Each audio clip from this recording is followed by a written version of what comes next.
Mesdames et messieurs,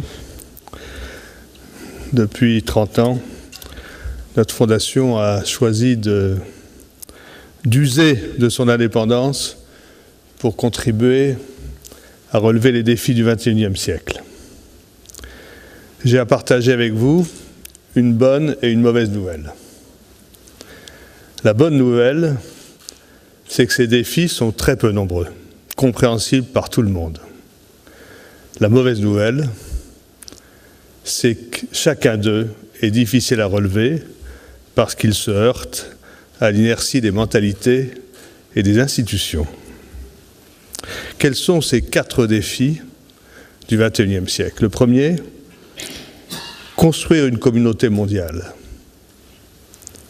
La mondialisation de l'économie, le développement des interdépendances peut certes conduire à cette conscience, mais elles peuvent tout autant, et la menace est là, conduire à la guerre, aux concurrences exacerbées. Elles ne créent pas par elles-mêmes le sentiment d'une communauté de destin, ce sentiment dont trop souvent les rapports entre États nous éloignent plutôt que de nous en rapprocher, doivent se créer par le dialogue, par l'apprentissage de la manière de relever des défis communs. Et comme disait mon ami Joseph Kizerbo, c'est en donnant une tour à construire qu'on en fait des frères. Le deuxième défi est celui de l'éthique. Il n'y a pas d'avenir pour l'humanité interdépendante sans une éthique partagée de la responsabilité.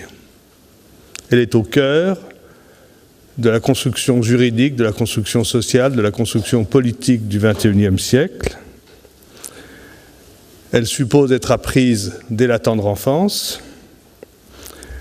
Elle suppose d'être pratiquée, codifiée dans chaque milieu socio-professionnel. Elle suppose aussi une profonde transformation du droit national et international. Et cette transformation est longue. Le troisième défi est celui de la gouvernance. La nature des défis auxquels nous sommes confrontés, leur ampleur, leur complexité, met nos sociétés au défi de les prendre en charge. La gouvernance est une question éternelle, mais à chaque époque, dans chaque société, il faut en trouver les modalités concrètes, et nous en sommes très loin. Dernier défi, passer de l'économie héritée de la révolution industrielle, fondée sur l'idée de ressources infinies, fondée sur un individualisme exacerbé, fondée sur l'illusion que le marché était autorégulateur, à ce que nos anciens, très justement, appelaient non pas l'économie, mais l'euconomie, et qui voulait dire exactement ce qu'il y a à faire, créer du bien-être pour tous dans le respect des limites de la planète.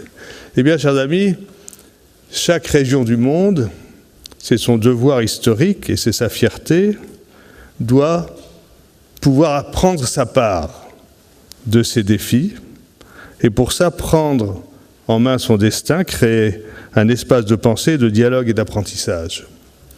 Il y a 15 ans, avec quelques amis, et tout particulièrement avec mon frère Ousmane Sy, nous avons pensé que dans la crise que traversait l'Afrique, la question de la gouvernance était centrale, que les modèles imposés ne marcheraient jamais, d'abord parce qu'un modèle imposé ne marche jamais, et en plus parce que ces modèles imposés étaient totalement inadaptés aux problèmes de demain.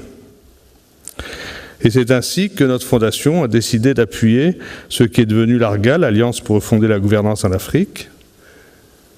Notre espoir commun était d'en faire une école de pensée africaine, mais comme il a été dit, non pas fermée sur elle-même, mais nourrie de tout ce qui peut venir d'utile du reste du monde, et d'en faire un levain d'une transformation de la pensée sur la gouvernance, mais aussi, comme ça a été le cas au Mali, un outil pour faire face à des crises. Les journées africaines de la gouvernance qui ont été créés symbolisent l'idée d'un dialogue interafricain pour relever ces défis. J'ai vécu avec un immense plaisir, en tant que participant, cette conférence, en y voyant l'expression de maçons, à la fois humbles et ambitieux, qui cherchaient à réunir les briques de cette tour à construire pour réinventer l'économie africaine.